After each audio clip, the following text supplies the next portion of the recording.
In this video we will introduce coordinates, quite a well-known word that you might have seen with navigational apps and that we will use to define a location for certain things.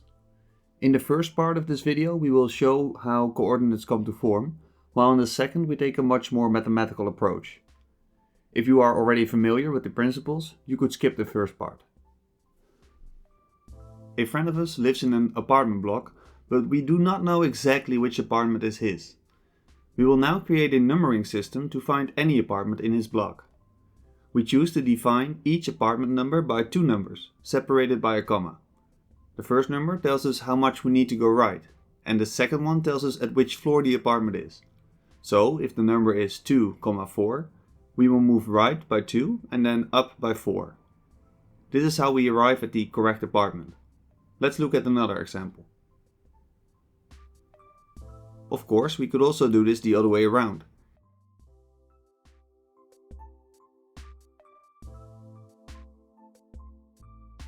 If our friend turns on the light in this right upper apartment, we can deduce its apartment number. We need to go right 3 times and up 5 times. Hence the apartment number is 3, 5. Another example.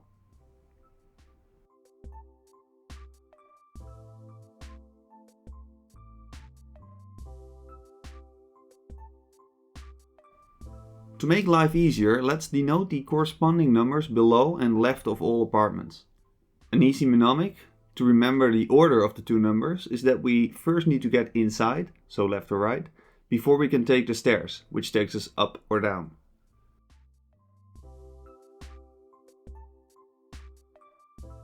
Now that we got the principles down, let's look at the real stuff.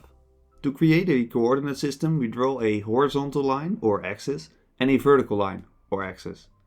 The horizontal axis is often referred to as the x-axis, while the vertical axis is often called the y-axis. Now we draw some small lines, evenly spaced, and number them to our likings. We could take steps of size 1, or 5, or 10, but for now we will choose a step size of 2.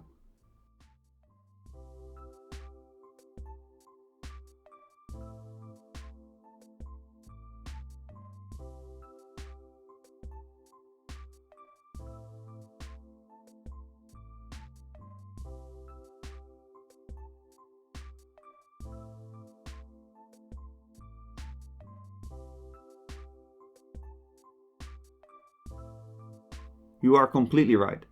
These lines are basically just number lines, which we have seen before. The intersection of the axis is called the origin, which we can also denote by 0, 0. And like we have seen in the video about number lines, we can make this coordinate system as small or large as we like. Like I said in the beginning, we use a coordinate system to define the location of things. We can now describe each point on our system by two numbers. One that represents its distance to the vertical axis, often called the x-coordinate, and one that refers to the distance to the horizontal axis, often called the y-coordinate. This sounds a bit fake and quite hard, but it will all come clear when we consider some examples. For the point that is currently on the screen, we need to go right 4 steps and then go up 2 times. Hence the coordinates of this point are 4, 2. Try to find the next coordinates by yourself. It's probably wise to pause the video now and then so you do not see the solutions before you found them yourself.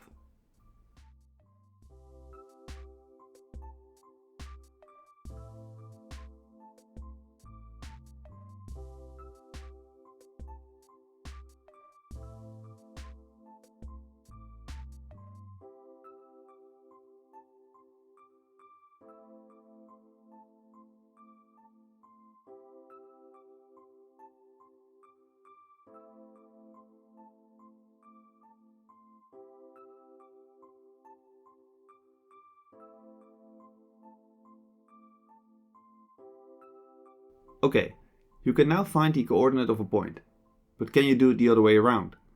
Find the positions of the coordinates of the following examples.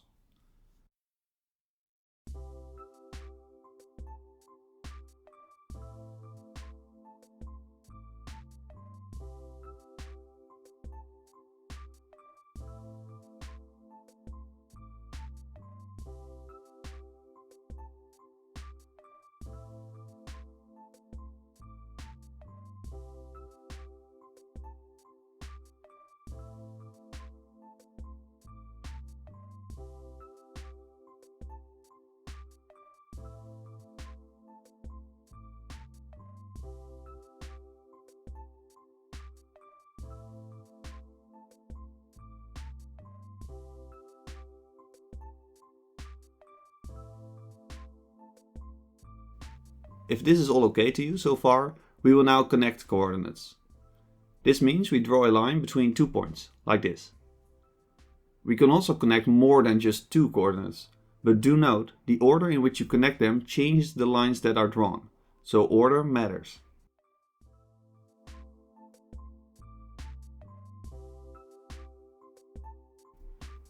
We're now going to do something that, strictly speaking, is not really allowed with coordinates. But we're going to do it anyway because it helps us understand how coordinates work and how we can get from one coordinate to the other. We are going to add coordinates. If you want to add the coordinate 1, 2 to 1, 2, we first move on to 1, 2 as we did before. Then we take another step right and 2 up from there.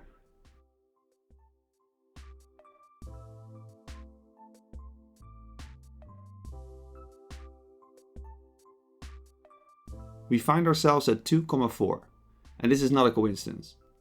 We can see that if we add the x coordinates of the 2 points together, so 1 plus 1, we get 2. If we then add the y coordinates together, 2 and 2, we indeed get 4.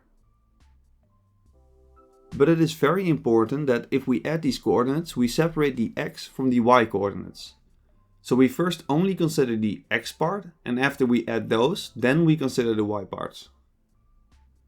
We move on to some tricky examples.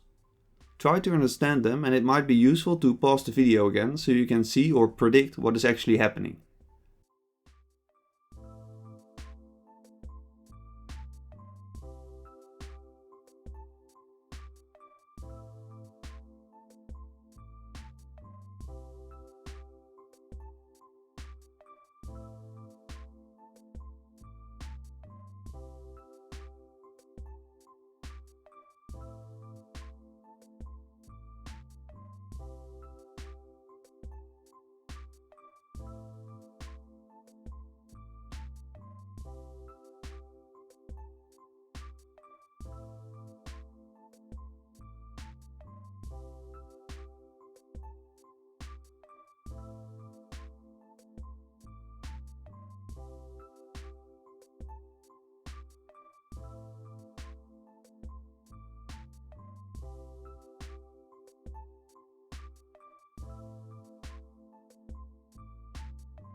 You now have a solid foundation for coordinates.